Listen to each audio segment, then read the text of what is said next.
This is Backtalk. My name is Elizabeth Federmesser, and my guest today is JY. JY is a scholar in digital culture and specializing in Chinese subculture, I would say. And this is our 1 hour special to talk about it in more detail. To talk about female in male-dominated world. No, actually, I hate male, so it doesn't matter to me. Yeah. Thank you for making time to call with Oh me. no, I thank you really for having me. appreciate it. Honest. Yeah, Yeah, yeah. Thank you for I having. honestly, at first, I just stumbled at your post about fake bags and Mm. some small poetry writing, I think, that you wrote about fake bags. And I thought Yeah, yeah, yeah. that we need to connect Yeah. because Oh, nice. I mean, I'm always very curious about like because it's so much easier to access fake bags in China, right? But like I'm just like I saw your email and I was just like curious about like what you guys get to like get or buy in the other side of the world. well, I think the pivotal moment was when DH became a known phenomena. So ladies with really big incomes would actually order bags there, consider buying things there seriously, just because they would be like, well, it's obscene to spend 25,000 on Yeah, yeah, another Chanel bag. But yeah. in personal experience, I was really fascinated with it because it started with my childhood. My stepmother was really into fake bags because she really Mm. wanted to get into fancy restaurants and not only get there, she wanted to get Yeah. the best table and to get the best Yeah. treatment. She Oh, thought she wow. would need a statement Yeah, yeah. like Fendi or Dior bag. And at the Yeah, time yeah. I was like 11 or 12, and I Mm-hmm. thought that was so like gauche and faux pas. I was like, this is so insane. I was like, how can you even care so much which table you seat at a restaurant? I was like, this is so weird. I mean, if it's me, I'll just carry 10 bags, Like, let's bring, like, carrying, like, at least 5 bags around as a trend, And a grocery People bag are to not the carrying enough restaurant. bags. Yeah, exactly. Not enough bags. One bag is never enough. Yeah. One bag Oh, is wow. really never enough. But then I actually turned around on that because she started like gifting me fake bags. And I was Mm. like, this there is something to it. And then we together once went to this like huge market. And that was the first time I bought myself, it was like Bottega cassette bag. Like Oh, black, nice. woven square Yeah, that yeah. Jacob Elordi used to wear all the time. So I Yeah, got yeah, that one. And that was the first time I got one that I actually liked how it looked. I yeah. would love to have that bag for real, but I was like, okay, I'm just gonna get a fake one. Yeah. Yeah. And the selection was really limited. Seriously, Yeah. I don't know how expensive is the Yeah. world of bags in China. I bet it's Yeah. way better. So I Yeah. got it, and everybody was like, "Oh my god, you got Bottega bag!" And everybody believed it was real, and I was Yeah. so Yeah. shocked, absolutely Oh shocked, my and it God. really changed something for me. I Yeah. was like, "This is insane. This is such a character building exercise. This is I know, like right? seriously." This is what I imagine fashion is for, where you Yeah. can absolutely trick So people into crazy believing because anything. And yeah, then, it's so crazy because when I was 15, I also had like a LV Neverfull, like a fake bag from my like roommate. When I just moved to Singapore, and then like bear in mind, I went to like a neighborhood school. Neighborhood school means like everybody is like they get like maybe $5 per week for their like meals and everything, and like just super cringe me like a Chinese girl and just carrying LV Neverfull into these neighborhood bags, and then I just have to keep constantly remind myself not to break character because I am this rich girl. But I can't imagine like one day I just like, oh my god, I will, So it's so crazy that we have like that kind of experiences of like carrying fake bags, but then like moving on to when we are adults, we actually have this kind of like I mean, I don't like have the same kind of obsession, but like I think it's like a different kind of obsession towards like fake items and like, Shandai products in China in general. yeah, Yeah. I mean, I think usually, especially with the fake bags, it really comes from like a status symbol of something you really cannot Mm-hmm. have. Yeah. But I also love noticing how the perspective shifted Mm. from like I had so many girls come Mm. to me who are from like better upbringing than I am, asking me to get them a bag in Tbilisi Yeah. on my holidays because I would go there and there is a really good store, Bagato, just Yeah. plugging them in. Do you think it's like plastic surgery when like people carrying fake bags, but they don't really tell other people still? Like they basically carry it and then they like never tell anyone unless someone confront them. But like obviously knowing that no one would have that kind of audacity, or everybody is just kind of too woke to even like go to you and be like, hey, do you think this is fake or real? You know, like it's kind of interesting. Like people are like getting into that these days. Yeah. Are they getting into that? Does somebody I fact I check on the have similar bags? kind of experience with you. I have like a friend that works with me, and then he would constantly text me. So basically, like some background context in terms of like fake products in China is that when you go to like obviously the capital right now, it's in Guangzhou. You go to Guangzhou, there are like huge, gigantic malls that sells fake stuff, and then but because it's still considered as like illegal products in China, what they do is that they don't display the full collection in the shop.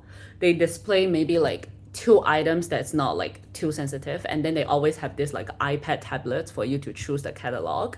What's happening is also that they have like a factory that's not located within the mall. They have a factory that's probably located much somewhere else.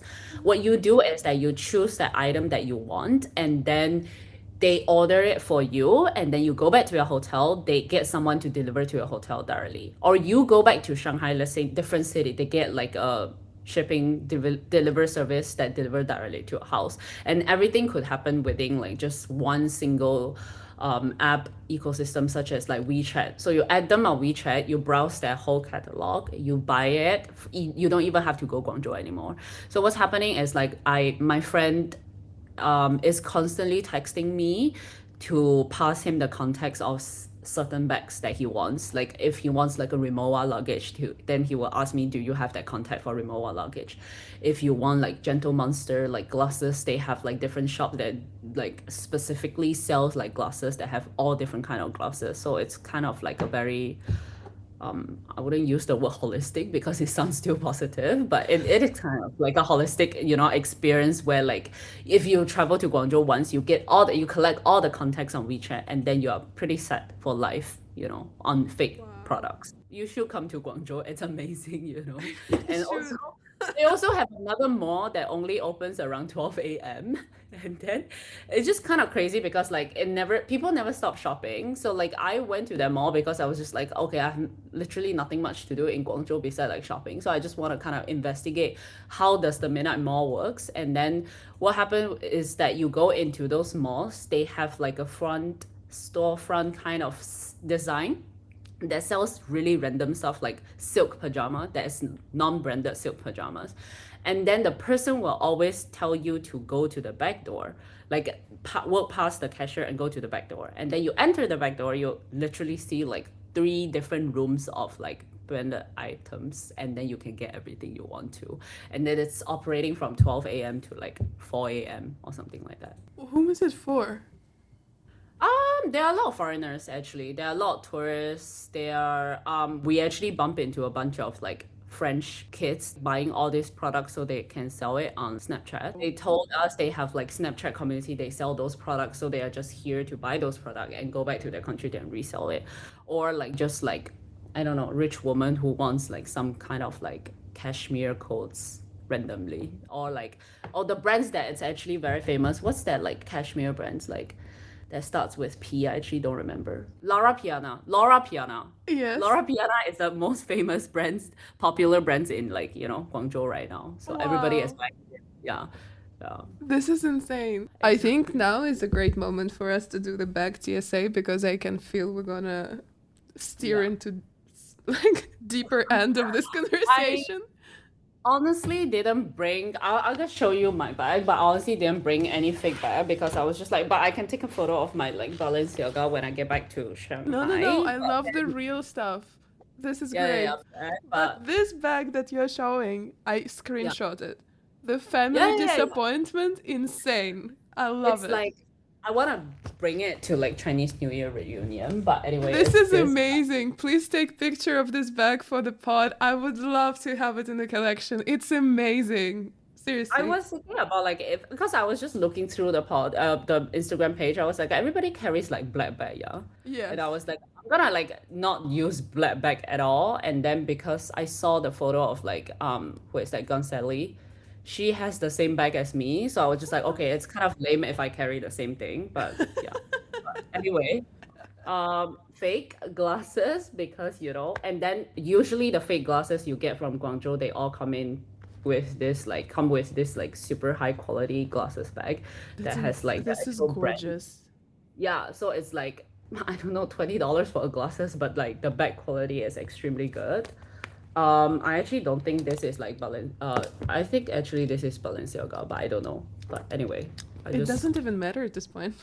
yeah, I like it's just like $20 or something. But other than that, I think eye mask, Mm-mm. that heats up, passport, that a fake what is that, BB kind of Passport. style. Oh my god, that's my favorite. Look at this. Do you have a real one? Oh, No. okay. Oh god. I'm just like, I think this is giving like Bottega, but like it says Mine like is some clearly giving like Louis they're Vuitton. very like branded kind of girlies. I carry a lot of like rings just so that cause I'm like a huge ring person. So there are like a bunch of rings, but I also have this like small box that's really cute. It says like Singapore. Oh, that's That nice. put like I Okay, don't know, for like listeners at home, it's a cute little heart-shaped golden box that is for like pills. Also, my grandma used to have ashtrays like that. but this is so small. How do you put ash inside? But like I don't know, for like one cigarette. It was so cheeky. She always okay, had like a that's tiny kind of cute. little. Yeah, that's kind of cute. But unfortunately, also for listeners that's listening, because drugs are not available in China, so this has become a box for my fake eyelashes. Very lame. Sorry, guys. I mean, you know, But that's as holistic. I would say this is holistic. yeah, it's very wholesome. It's been very wholesome moving back to Shanghai, moving back to China. But like, I don't know if I have to go through everything, but like I have this obsession with lip gloss. So I have like four of them here in this like Muji bag. I just really like to carry them around because I will feel very like insecure. Muji is the best. You can also get fake Muji in China if you really want to, but it's like fake everything. So This reality is really. I'm a bit obsessed with the. I told you that lately I'm really into the poser, and I wrote like a first sort of draft idea. But the idea of that fake sort of validifies or sort of proves the reality of the real. I yeah, think like the fact that in China you have a fake for absolutely everything, yeah, and like you it's like a actually don't shadow, need. like Yeah, if the object doesn't have a shadow, it's not a real object. But as long as there is this it means shadow that you are not a market, popular object. So like it what? means that like you Sorry? have to if you don't have like a fake version or counterfeit version of you, that means you are not popular enough. That you need to strive to have like a fake like Shanjai or like fake products of yours. Like it would be super sad because I do want to get into this like Guangzhou malls. It's interesting because like we talked to the store of the sellers and then they told us basically like the process of how they choose the products to replicate is based on how popular these are on internet and social media. Yeah. So basically the malls also kind of indicate what are the trends and everything. So I think you're right. If you don't have a shadow or you don't have like something that's like a fake version of yours, that means you are not successful enough or like popular in China in that sense. But yeah. Gosh, we should all have our fake doubles, AI clones. I would want a fake doubles, and then knowing that like what's the life trajectory of that fake doubles of me would be like it's kind of like morbid but interesting. Don't you want to see like, let's say like we always have like conversation about like, oh, what if I didn't move to Singapore? What if I moved to somewhere else? Like what would it be? And I want that fake doubles to be like, I mean, not even like fake, like, that double simulation to be like, oh, if I like stay in China, this would happen to me. And this is the version of JY that, Yeah. that could be. This is very quantum, I Like, actually heard the podcast about quantum, but like I actually was never really like got into quantum, but like I might need your, education on like what is that. So I just can get into well, I quantum. think quantum is actually, I'm not like a quantum physicist by any means, but the quantum, when I say this is quantum, I think Mm. quantum is the new meta. But meta Oh, became like, an ironic term. And oh yeah, yeah, quantum yeah. is a more sophisticated and actually grounded in science Nice. Okay, I'm gonna rather start than like using a that later. platform. Because you don't need a platform to execute the quantum timeline. And the Mm. quantum timeline is sort of what you're talking about. There's like infinite versions of anything. And Yeah. so Oh, to have like your clones perform other things, yeah. it's, for example, Putin, who has like apparently 10 clones. He's very quantum. Wow. Actually, I'm gonna use that, I'm gonna use on people and be like, wow, that's very quantum of you to say that. I wonder, and then they will be like, oh my God, you sound so smart. And I'm like, yeah, I know. I'm just Anyway, quantum like that. yeah, I'm just like gonna stay quantum in 2026. But anyway, this is new thing. I mean, not new thing, sorry. A ebook because I buy too many like books. And then it's always painful to move house because I do not really want to throw away any books, but then I also don't really, like it's just painful to move them. So I try to move on to like ebook this Yeah, year. moving is painful in general for people who Yeah, like yeah, yeah. And themes. like I think people are so used to moving these days, and then like I just like do not really want to stay at one place for too long. So like I become really conscious about like buying books these days. But then like honestly, the only thing I buy when I go back to Singapore is like books because you cannot actually get any English books in China. I Mm. mean, you can get, but like it's like travel English books, like like Alchemist, Jodie Picoult, Harry Potter, and stuff like that. But Oh my anyway, I god. digress. Why is Yeah. that so?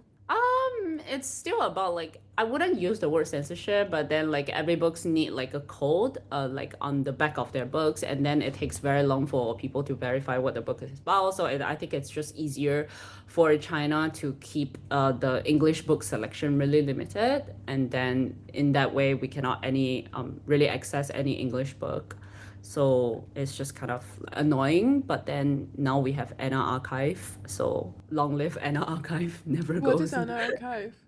An archive is basically an online archive space where you can find all the pirated books link. You can download all the EPUB, and then basically people are trying to crack down an archive because obviously it's like illegal to rip off other people's books. Yeah. Then you can download for free, but then I think it's also kind of like a way to give back the society and then like just helping other people to download books, and then if people cannot really afford buying those things because education is should be free and education is valuable, so For anyway, sure. Yeah. yeah. I don't know, MP3, I got it in Guangzhou. I mean, sorry, my friend got it for me, and then when she was getting it and I was just like, oh my God, this is so cute, I want one. So she passed this one to me before she left China, and then I don't know, it's really nice because Oh it's a my second hand. god. I Yeah, had it's a like everybody had those in high school.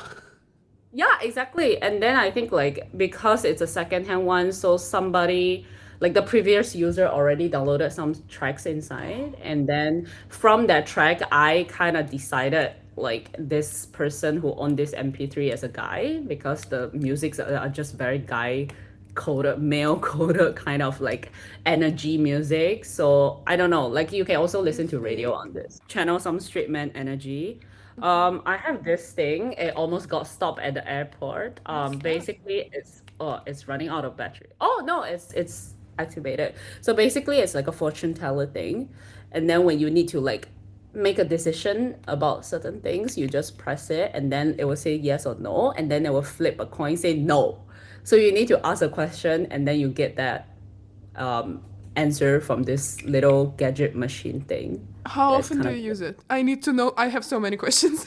I do not really use it because I feel like I'm a pretty decisive person. I know some people would like ask this thing or like ask like I Ching, like the book of changes in China, like whether they want to go out or not. But like I also feel like you shouldn't trouble the god too much. I feel like they will be probably fucking tired and swamped if you ask them like, hey, should I go out today or should I step out of my house or not? So like I don't really ask any questions unless it's like really serious questions, but I don't know. I want to kind of get into it, but I also felt like it's a bit too much. But basically, I have this thing called saying expedite, where saying expedite is basically this saying you expedite your stuff. Like for example, if you want to get like a job interview passed or you want to get a job, you pray to this person called saying I mean sorry, not person. And you respect him. A saint called saying expedite. You can go search it and then what happened to saying expedite is that you kind of like pay him back if the decision has been made and then like things has been approved, you pay him back with like Sara Lee pound cake and rum. Very specific, I know. So I This think is like I check with saying expedite more than this because I don't know. This feels like a fun little gadget that's from China that that I just want to own. But saying what's the expedite, name of the gadget? Does it it's have a called name? OK Master. Go with Okay, the flow. Master? Yeah, yeah, like a master that says okay or something. Wait, you leave Sara Lee pancake and rum to the Sun Expedite. When do you leave Yes. it and where?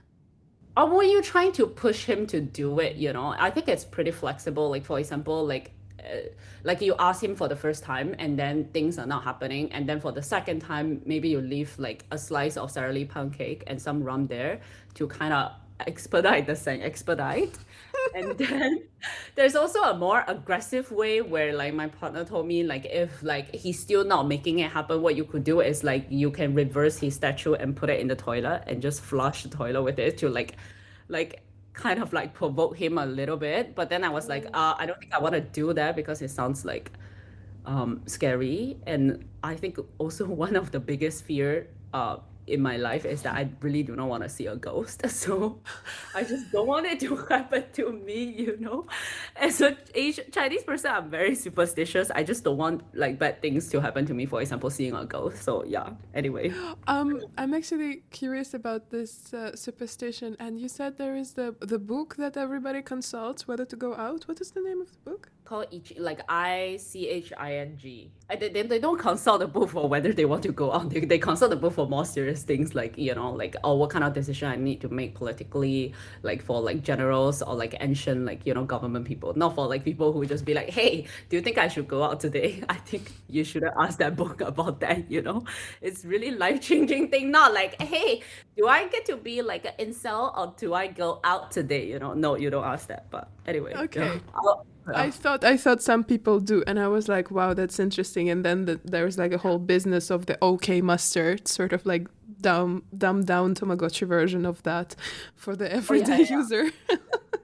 That's a good way to phrase it, like a Tamagotchi Ichin, but I think it's interesting. But anyway, I mean it's just normal stuff, headphone, and water bottle because I don't know, I need to drink water wherever I go. But then I think the last thing I want to show is that like I again rings, but then I have a friend who made this really cute ring that's in the shape of like underwear. Oh, that's a bikini. Yeah, and then like a sea urchin kind of ring. So So I don't nice. know. Like it's just like cool stuff that especially rings. I would spend a lot of money on those accessories, but I think that's all from my bag. Yeah, I don't have Amazing. any. That's a Yeah, family disappointment 101. Thank yeah. you. That you spend money on accessories and you don't read actual books, and then yeah, you ask whether yes or no to every decision. Very family disappointment coded. I think this is a great transition to the techniques of lying down and lying down as a provocation and resistance technique. Your article at the Nero Editions that is in Spanish, but I translated into English. How would I translate the title? I think it's like Martian language. Yeah, Martian language, and then basically about how people navigate the cyberspace when it's heavily what is that monitored, Yes, especially in yes, but it goes further than that, and generally talks about the first thing I would like to sort of extrapolate on from that essay is and ask you the question: what was your first web cafe? Do you remember My it? actually my web cafe, I have to tell you that I was being a bit performative in the article because I've never been to a web cafe or LAN Me shop. neither. Because I was a very obedient girl that I listened to my mom all the time, so I didn't go to any of that. That was my biggest fucking regret in life. I should want to be this rebellious girl that like, like do all this thing. I only get to like start smoking and be rebellious when I was like 25 or 23. So I don't know, like my teenage hood was basically wasted on studying, but I feel like a lot of Chinese students could relate or resonate with that feeling because we were like in school, so it was just like studying and studying and studying. We don't really have time to do anything else. I understand. That's why I ask also because I have never been to a web cafe. In my childhood, there were like some PlayStation Yeah, cafes, for yeah, yeah, computer games, yeah, but yeah. those were like heavily boy populated spaces. How much did you move around? It sounds like you lived in so many places.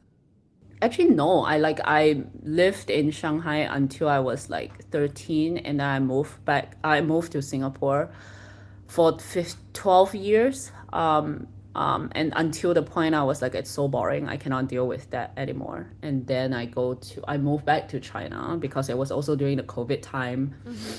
Everything seems fine in China until, what happened. Like basically everybody was stuck at home. And then nobody is allowed to ever leave their house for that time. So I was there in China, and then I mean I do travel a lot around, but then also it was not like, oh, I'm gonna stay in like, this place for 3 years. I'm gonna stay in that move to US for 5 years. Obviously not US at this point. So yeah. Yeah, they've really fallen off from the Yeah, move to I'm just like, places. well, nah, yeah, it's okay. I can deal with China, especially when everybody is like, so China coded right now, Maxing. So So China-maxing. Oh, yeah, that's something I also wanted to discuss with you yeah, because yeah. I find it really weird. Mm. but I know, I but know, the I know. articles started to pop up everywhere and the TikToks and I'm like, Yeah, this is absurd. This like yeah, yeah. how in the 2026? Seriously, it's not possible. What do you mean China-maxing? I don't know. Like, I mean, should we get into it now, or do we want to go back to the previous question of like, Good question. I to be honest, I feel like I just find it so odd and so inappropriate and just dirty, which kind of ties yeah, in into your dirty identities and dirty products yeah, yeah, idea. But this whole yeah, idea of Chinese maxing, I don't even really want to discuss it, to be absolutely honest. I don't know. I think it's just so wrong. People are I know. so deeply uneducated and insensitive and just I dumb. mean, I was just chatting about this. I think like there's some kind of like development. I have to give it to them. Like the first wave of like, Chinese maxing is probably just like, oh my God, like Panda Express. Oh my God, I'm gonna like tattoo like a dragon on my arm, like the fucking like text that I don't even know what it means. Then the second wave of like China maxing these days is really just like, oh, I'm drinking like actual authentic Chinese beer. I'm reading the Mao book. I am more in depth in terms of learning what's happening to China or like Chinese people. I think I mean it's cringe, but also at the same time, like I find it very interesting only because like there's very polarized kind of like sentiments around people. Like one group of people was just like, I don't like, for example, I think local Chinese people do not really care about what's happening because like they obviously like there's this like sentiment of being like nationalistic, and then like if being Chinese or like owning Labubu is like a soft power these days, then I'm all for it because like it's finally time for China to shine.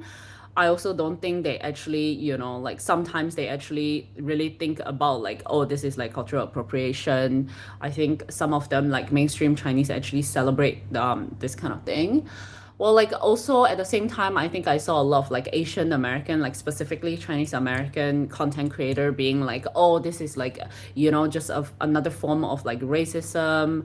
I don't understand. Like just because you're drinking water, doesn't mean that you're Chinese. You met me at a very Chinese time, bitch. I've been Chinese for my whole life, this kind of thing. So like I just find it interesting, like how people react to it, but then also like obviously the core of it is that like we are at a time that we cannot really avoid Chinese products anymore, like like Shein, TikTok. You are like everything you look around, everything you use is like made in China. Like you talk about like Labubu and all these products, and also like just the fact that like we talk about like, oh, no one wants to move to US. It's only just like because like the US, like the American dream has like finally collapsed, and then like in contrast to that, I think people look into like like another like big country like China and realizing that, oh, actually they are doing good. But then like I was just saying that like it's like a fuck boy having a relationship with you, they like you but they only like the idea of you.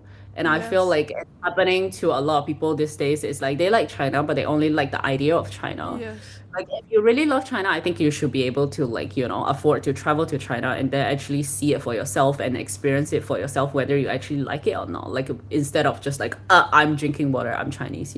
So 100%. I yeah. love this analogy that they like the idea of you. And I think, yeah, it's just like this is the key of the like bad appropriation. Yeah, yeah, yeah. And Yeah. I think there's like, it's fantastic if more people drink Chinese beer. Cool. If Yeah, it's yeah. like amazing Fine. beer, But then go it's go also for it. like But I think also the whole yeah. performative aspect of it, that is of Yeah. course just a part of our day to day, mixes in with this like, I love the idea of you and I love the idea of me pretending to be Chinese today. Yeah. Yeah. Sorry, but I even saying it out loud, I'm like, what do you mean? Like, Yeah. have you found your true self already? Did you go to therapy enough to pretend to be Chinese and like truly It's like enjoy it? Come on, like this is absurd. This gives like bad psychopath. and also like men would just do anything but go to therapy, they will fall in love with Yes. China instead of going to therapy. I think it's really funny also to put it that way. But yeah, anyway, I good for you guys, but like I mentioned, I've been Chinese for my whole life. Sometimes maybe I also want to be white some days. I never know. You never know. So yeah, but I would never go that direction because it feels weird for me anyway. So yeah. Yeah, I don't know. I ca- I don't know. Like I I think I'm already too like vogue to even like think that. I'm like, whoa, no, Yeah, I'm I fine. know. let me Yeah. let me just figure this shit out first. Like it's also not surprising like to me because like what you see on social media is really just new group of people who's like deciding that China is nice. But like, from day to day we live in China. Actually a lot of like foreigners who live in China, it's like that from like maybe 20 years ago already. So like to me I just feel like sure, whatever, like it's even worse when this like person can speak some level of like Chinese and then like they basically like so like there's this like good example I want to like talk to you about. Is basically my partner is Singaporean Chinese, but then he doesn't speak Chinese because he was brought up by like Muslim mom, Chinese Muslim mom. So like the primary language they use at home is like Malay and like English.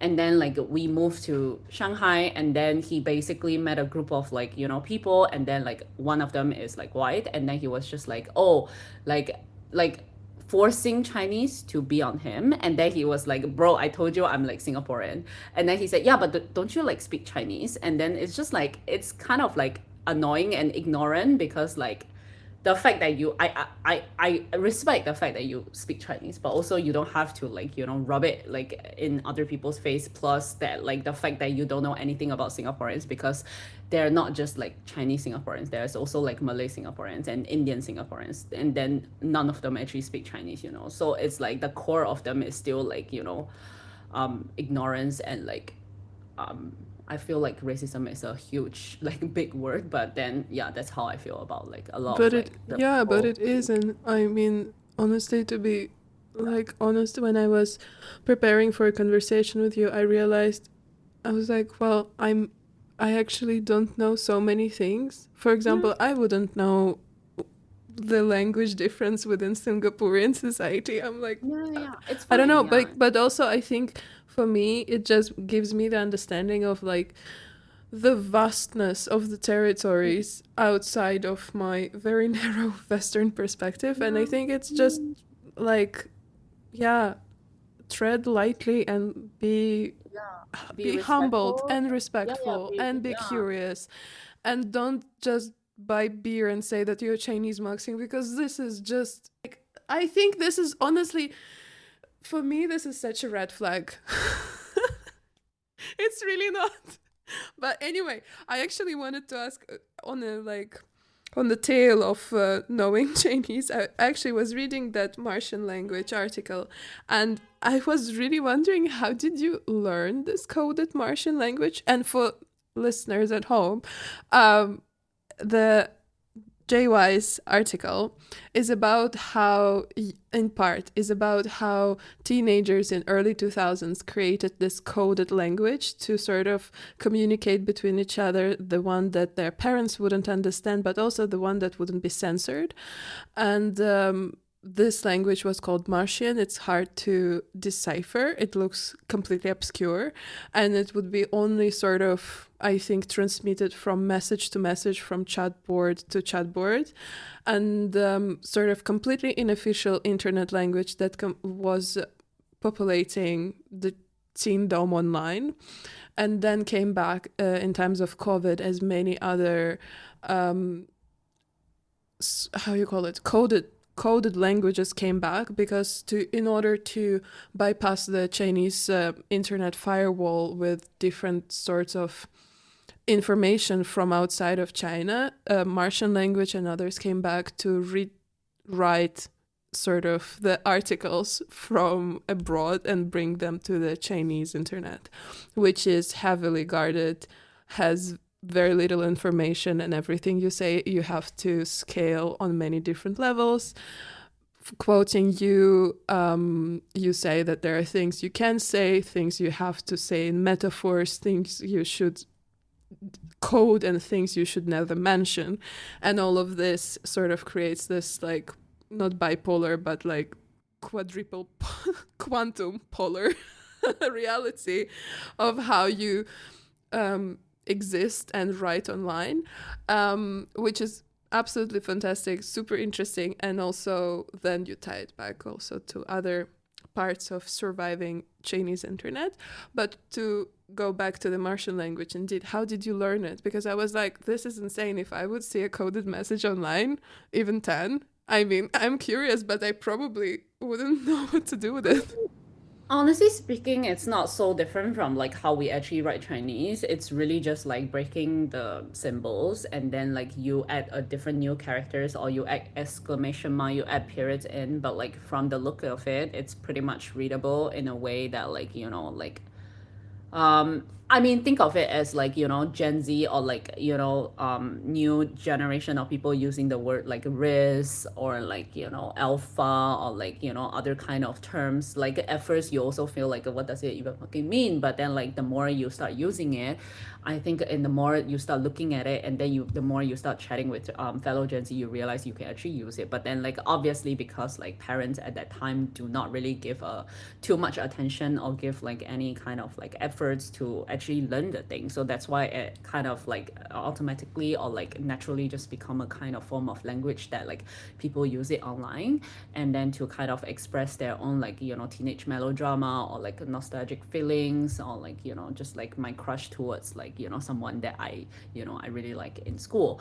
But like I think it's really interesting because like Martial language actually comes from like a movie, like a Hong Kong movie by Stephen Chow. That like inside the movie, there's a line saying that like, oh, the Earth is too dangerous. You have to go back to Mars, indicating the character that like you are too special, you are too unique. You go to Mars. So like whatever language you use at like Mars or like whatever outcasts or like misfits people at that time are often referred to as like Martian or like people from Mars. But also it's like cool because the language itself actually, goes alongside with the development of internet because like when I was a kid, I only started using like computers when I was like 12 and something like that. And then you have like this software is called like QQ, which is like a chat box kind of thing, like a bit like Outlook, MSN at that time. And then you add your friends onto QQ and then you basically chat with them, and then you have this QQ space that's live within this whole ecosystem that's a bit like a mind space as well. And then QQ space is where you like type your feelings, you groom the gardens, you create your avatar onto like QQ space, and then basically a place to show that you're like express your identity and your form of like hobbies and interests. I think it's just like very interesting because this language actually developed concurrently, simultaneously with internet, how people using internet at first, like especially for the post 1990s generation, like me myself. I think there's also like this another subculture called like 非主流, which means like you are non-mainstream kids, which just means that you are like misfits. At first, it's just like kids with like having bleached hair, like using like really low, fi kind of filter to take selfies, No. and then like you have like extremely long fringe to cover your face, that kind of like vibe. So Yeah, like I was also wondering about those because I think this subculture of like the outfits really influenced the first subculture I ever encountered as a kid, and those like emo, because yeah, yeah, emo yeah, yeah, kids is that was like one to one that, but it was also like strictly color coded between like yeah, white, gray, black, and pink. yeah, yeah, But the aesthetic was completely this like Chinese outsider yeah, photography. And also yeah, the visual language that you also reference with the balloons and like twilight yeah, sky and sunsets, and yeah. also the typography, the up and down Yeah, yeah. Like when you text take being, photos. yes, that was also, I was like, wow, this is the first internet. And also interestingly enough, the Bad Bunny's album that just won the best album at the Grammys, the title of the album is also spelled in big and small letters, like Oh, officially. wow. So see, we are all going back to, like the nostalgic and like back to, like when we were like teenagers. But Yeah, there is I something think about coding the language like visually that is yeah, yeah. very childlike. Yeah, I think it's also just very interesting that everybody at the time was like, I am so cool and so edgy, and I need to talk in or write in a language that like nobody understand.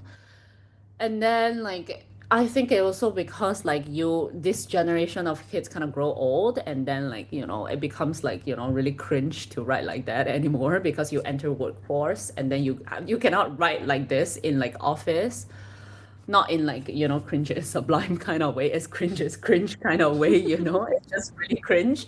So like with less people using that language, I think like people like stop talking about it until like you mentioned, I think in like 2020, because like COVID happened, and like in China there was like whistleblower articles or interviews that's like spreading on WeChat, and then because of the unique nature of like Chinese internet, because when you write about certain things, it gets censored, it gets taken down immediately.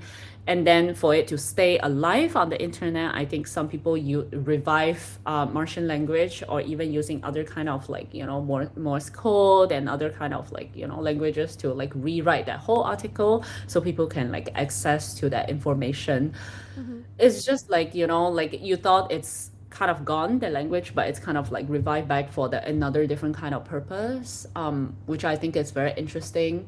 Hmm. It also kind of goes into this like thing that we were like everyone is reading right now. It's called like dark forest theory, like Yeah. in a like very dangerous space, if you like you need to make yourself unseen, then you kind of have to stay quiet, and then like you think you're smart and then you make a noise, but then that's how you get like caught, and then like like for destruction and stuff like that. So I think like for Chinese people, or like people who's using internet, Chinese internet, it's just like navigating Chinese internet. It's just kind of interesting that we have to learn ways to kind of avoid censorship in a way that we don't feel so depressed about it. Instead, we become really creative about everything. It's just something that I think it's should be celebrated and should be talked about instead of, like, oh, like, before like Chinesemaxxing, everybody was just like, oh, China sucks. And then like everybody, you cannot, like, you don't even have freedom of speech on the Chinese internet. But then the thing is like, instead of not having that, we created another kind of language or form or even like identity. Like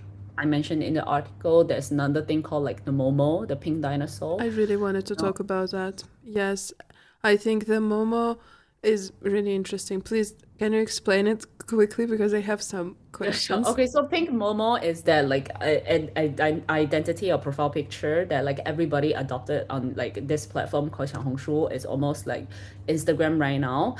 So instead of having like a handle like Instagram, you have this handle called Momo, Momo, and you all use the same kind of like profile picture, which is a pink dinosaur. Reason behind it was like when you use like WeChat to register or log in to other kind of platform, they set you a default profile picture with a pink dinosaur, and they set you a default name, which is Momo. So like a lot of people decided to use that to do like identity camouflage. That doesn't mean that like you won't get doxxed online, because with everything in China, you use your phone number and you use your IC number to register, and then you have to like authorize by uploading your IC or whatever. But then like what You cannot have anything online without having it linked to your real I mean, like on identity. Xiaohongshu, it's like that. I need to kind of verify my phone number and verify my IC number in for me to start posting. If not, I can start like, just looking around the internet without, like engaging or interacting. But I think it also helped with like, like not completely strip away that like, like the fact that you wouldn't get like doxxed or like you wouldn't find out when you say something wrong. But like I also help like having pink Momo, like the pink dinosaur Momo actually help or like quell that kind of like anxieties of like talking or even existing online. And I think that's just a very beautiful kind of way for people to collectively do that all at the same time. And then I think I saw it like when people say like, oh, if like, I say something wrong, but like there's other pink Momo that will help me to cover it or something. It's not like trying to blame other pink Momo, but it's just like now you feel much safer to talk about things you want to talk about, for example, like feminism, fan fiction, other topics on the internet. Yeah, I think it's really beautiful, like group identity. So you actually, what you say, the sentiment of being like less afraid because there are so many of Mm, you and nobody mm, knows really which Momo is which. mm. I Yeah. think it's nurturing somehow. It, Yeah. it And gives then like sometimes old collective, like not a city, yeah, but a village, like a digital village kind of. yeah. But I And also had a sometimes I don't, question. Oh, sorry. yeah, sorry. No, I was just about to say sometimes they don't even want to talk about like shit about like politics or something. It's really just like I want to like talk shit about my boss. And then Yeah, you should feel allowed to do that without like your boss like also being on like 100%. Yes. internet and realizing it's you. So I think pink I dinosaur think Momo actually you know helps a what lot. people don't realize, that sometimes in censorship cultures, it's Mm. not only politics that get censored and that get you Yeah, some punishment. It can be something yeah, completely mundane, as yeah, little as shitting on your boss. yeah, And yeah, I yeah. think Yeah, that is exactly. valid. And I mean, yeah, that's a good point that, yeah, we I need mean, to like also clarify, like to be honest, that sometimes you need I feel protection and support even in this. yeah, and I also feel so annoyed. People keep saying that, like, oh my God, you don't even have freedom of speech. Like, bitch, please. Like, you also don't probably have freedom of speech, Nobody sometimes. has. Like, That's a yeah, hoax. like, I think you just have this, like, delusional idea of, like, oh my God, like, especially Americans, oh my God, I have, like, so, like, so much, like, freedom of speech. But, Don't like, you have an not feeling really. that like they sort of now are just catching up to the reality Yeah, of the world everybody else was living in? exactly. And also, like, since you have freedom of speech, then maybe don't redact the Jeffries files. I don't know. Yes. Then, like, keep it public, He's free to everybody should say be able whatever he to. wants. And now Everybody people should are do just whatever like, what searching works. Yeah, Epstein yeah, files what for like Prada bag or Yeah. cool girl Just show us, if aesthetic. you have freedom of speech. I don't know. I get very triggered by this kind of thing. I mean, like, I'm not like pro China or like, like, I mean, probably shouldn't say that. I'm not like, like nationalistic in a way that like, oh my God, it's like, China is like, I'm so China pale, but also at the same time, I do feel like, people just need to be a bit more calm when they talk about these kind of issues. And then, yeah. Yeah, I get it. I actually wanted to ask you, what is, in your opinion, the role of role playing and cosplaying in general in Chinese culture and especially in communication culture?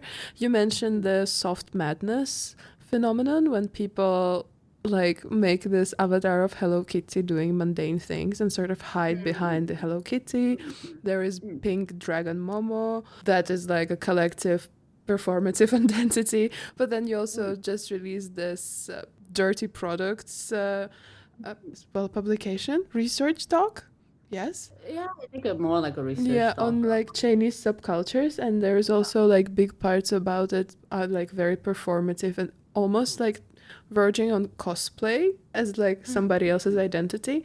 Is it a prominent thing? Do you think a lot of like social interactions are very surface based or like performance based? I think at least on like internet space, being performative in China specifically, it's kind of a safer choice out here, especially given of the unique nature of Chinese internet. I think it's also like everybody is performing at a certain level. I don't think I like would judge people for being performative. Even myself sometimes are being performative. Like I think the issue here is that instead of being performative about different personas all the time, maybe you should stick with one persona and then just do it.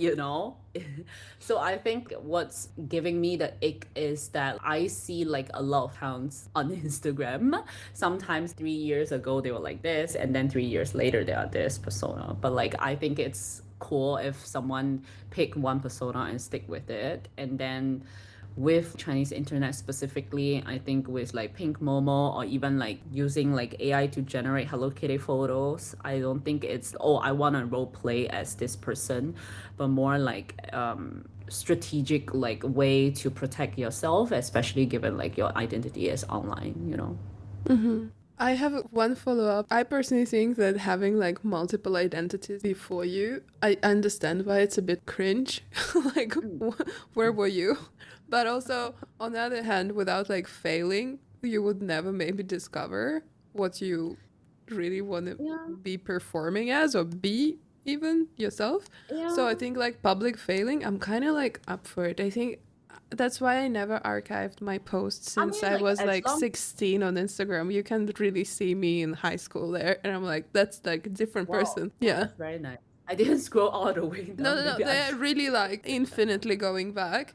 Oh And I'm my. like, well, I did it and I was dumb and I'm not a Gen Z. So I never had that like Yeah. I empty think grid. if you have the courage to admit everything that you do, I think that's very cool and edgy. But then like what I'm trying to say is that a lot of people are, like hiding certain kind of like persona, like when like 4 years ago you are like into this, and 4 years later you're into that, and you are like ashamed of that. I think that's not really, yeah, like all these features and function that's like being released by Instagram is like encouraging you to have double identities online, like close friend stories, subscriptions and everything. And I'm just like, whatever, man. Like, like if Yeah, they're really encouraging your quantum personality.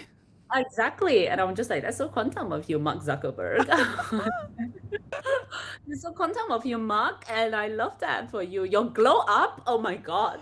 I was also actually, I have a note here. In your report, you use a phrase institutional boyfriend, which Yeah, yeah. Okay. which I I was like, found so institutional what? hilarious that Yeah. somebody would want an institutional boyfriend, which is Yeah, like, what is that? so basically, I think the trend right now is that instead of having like a bag, a real bag as like a status symbol, I have an institutional boyfriend as a status symbol. Yeah. Like, how New Yorkers talk about like I have like my curator boyfriend as my Yes, accessory I in was just China. thinking about Jennifer Lawrence. Yeah, exactly. So now I have like an institutional boyfriend as my accessory in China. Basically, Which institutional. institution in China is it referring to? Like government? I think the government, yeah, bureaucracy, yeah, yeah. Let Wow. me go back to that idea a bit. I think institutional boyfriend refers to like type of partner or you yourself having a job in the government, where we refer to that kind of job called iron bowl, which is like a bowl made of iron, which means that you can never break that bowl when you have that job, which means that you can always feed yourself with enough rice, you can always have enough money, and it's just like a symbol of like stability. You are like set for life if you have that job. It's like being a tenure lecturer in university type of like deal, you know. So like I think with like economy is not doing very good, and then the like the rate of unemployment being very high right now in China, everybody is thinking about like how should I stay stable, or like how should I unsubscribe to this system. There are only two ways. One way is that you lie flat, which means you don't like subscribe to this like system at all. You just be a person like we call rat person. You wake up at like 4 p.m., sleep at 3 a.m., and then you use minimal amount of money, and then you just eat for sustenance, and then you kind of like just survive on the edge of this thing. Or there's another direction. You get a job in the government, and then you become like a bureaucratic kind of like institutional person, and then or you have a boyfriend. That means you are kind of set for life. And then people are kind of like larping it only because it's a symbol of like stability. So like it puts you in a very good place in the dating market, which means that like if you go out for a blind date and you tell people that like, oh, I work in the government, and you dress, or you at least dress like one, people will be like, the girl or like your partner will give you a second chance of like having another meeting, and like like continuously dating you, because that shows that you are a stable person that doesn't require many changes. Usually they wear like brands like Arterix or like Cologne Spots in China, and then they that like expensive outdoor brands, or they play badminton, which for some reason badminton now has become like a government bureaucrats kind of like special hobbies. They finish work, they go to play badminton. There's a whole thing about like people laughing at that to just achieve some kind of role. Like maybe it's like same thing as you talk about like how your stepmother needs to carry like a branded bag to get a reservation in a restaurant. I think the situation here is you have to dress certain ways to exude that kind of like like stability aura for you to have like a place in the dating market and being able to find a partner. I Yeah. think what is like interesting here that it's really not for fun and for performance online, and it's Yeah. really affecting your future, Yeah, basically. yeah, yeah, Which I yeah, yeah. think this is, I don't know, don't want to generalize, but this is Mm, very site specific, let's say, a mm, situation with fashion, I think, of mm. with just like performative thing, because I don't Yeah. like, there are societies that are more rigid and more, yeah, based on the looks in that regard, and then there's like I think also like democratic yeah. countries where everybody's in sweatpants all the time. Or like tech bro laughing or whatever. I don't know, like I feel like when I was doing the report for dirty products report specifically, I felt very depressed at the end of the report. Not because of like I don't have the freedom of speech, I do have it. I feel like it's only because like a lot of these trends actually draws back to like social mobilities. Yeah. People like have no choice but to kind of like opt for that kind of things. If being institutional boyfriend, there's also another thing where like this girl that like called Jirake girl or like landmine girl, they have basically starved themselves to get to certain weights, and also because they're not like educated enough, so they subscribe to certain trends that's on like social media.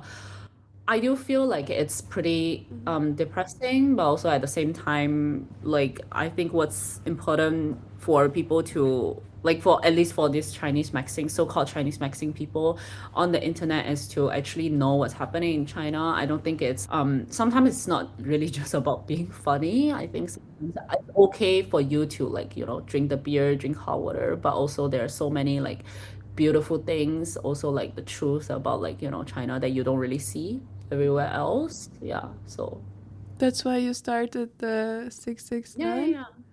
Yeah, yeah, yeah. I think 996 Doom Scroll is built Nine and on the. six, sorry. Yeah, it's okay. I think a lot of people get. I was like 16. Like a lot of people get confused about the number. I think 996 996. doom scroll. That refers to Yeah, 9 to 9 a.m., 2 p.m. p.m., and 6 days a week. Yes, Work week and in China. yeah, it's like a notorious kind of like work schedule for a lot of like people who like work in big companies. They work like, from 9 a.m. to 9 p.m. for 6 days a week, which is very common. And then it's the focal point for a lot of like where the young people's pressure are coming from. So I want to use that term, but then also at the same time, because I work in this media platform called like Radii for almost 5 years already, and I felt like I've done a lot of like being just chronically online and done so many researches about like Chinese internet trends or Chinese internet like fads. I want to use this space for people to know more about what's actually happening to in China or to Chinese young people, instead of being like, oh, I watch one TikTok video and I want to go Chongqing, or I want to go Chengdu, I want to try the hot pot or stuff like that. Good for you, but like also there are so many things about, like for example, I went to Chongqing once, but I don't really remember much. But I'm pretty sure there are like more interesting things about Chongqing. For example, also like we traveled to like this place called Quanzhou. Like a lot of people don't know, but like Quanzhou is basically like a port for a lot of like merchants in like Tang Dynasty, and then like they actually have a huge community of like Chinese Muslim people in the area, and then a lot of the food is actually influenced by like Muslim diets. So like you can find a lot of beef right now in Quanzhou instead of like other regions in China that like eat a lot of pork.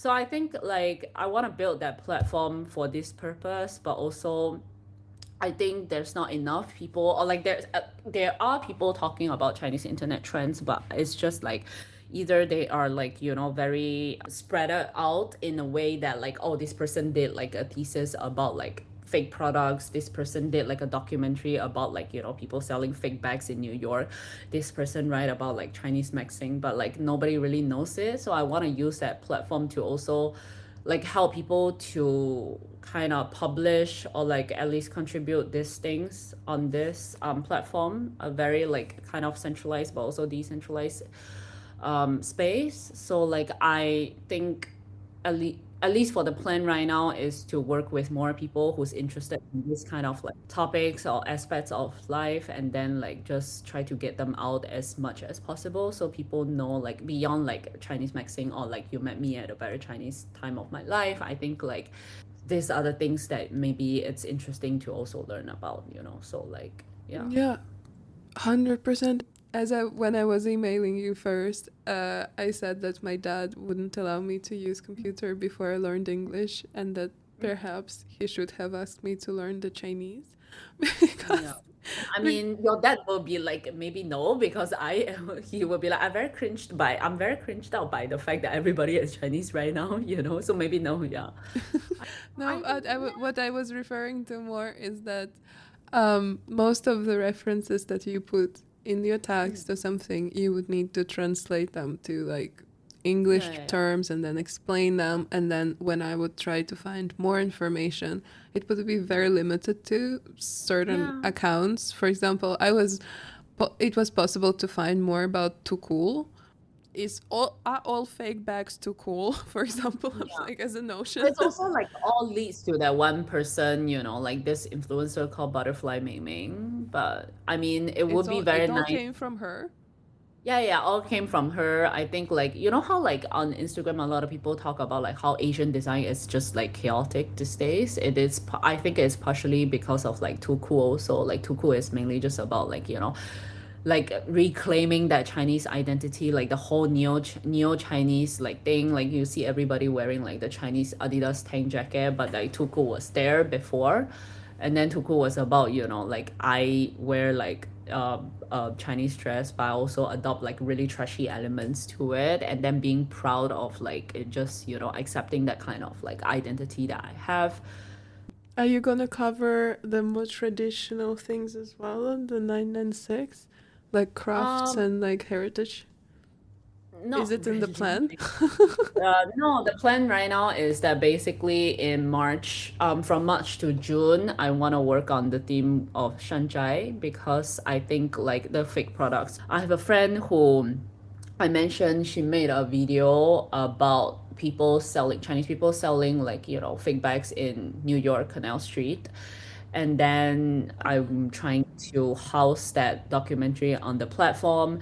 I know someone in Hong Kong did like a thesis about like this Shanzhai products and then the theory behind it. So I want to kind of like gather these people together, and then I know there are a lot of like information about like fake products or like Shanzhai, like even like Bill Chun Han wrote about that. But I think also like seeing it from a different way, whether it's like video thesis or like kind of like opinion pieces, I think it would be more interesting to see how young people actually look into Shanzhai or like fake products these days. I'm so happy Yeah. to catch you in the beginning of this journey. I'm so looking forward. I know, really want to read more, and thank you for like starting this. Yeah, I think thank you for this conversation. Thank you for And I having hope everybody goes and subscribes and doom scrolls at 996 doom scroll because we need to know Thank more. you so much. Thank you for everything. Thank you.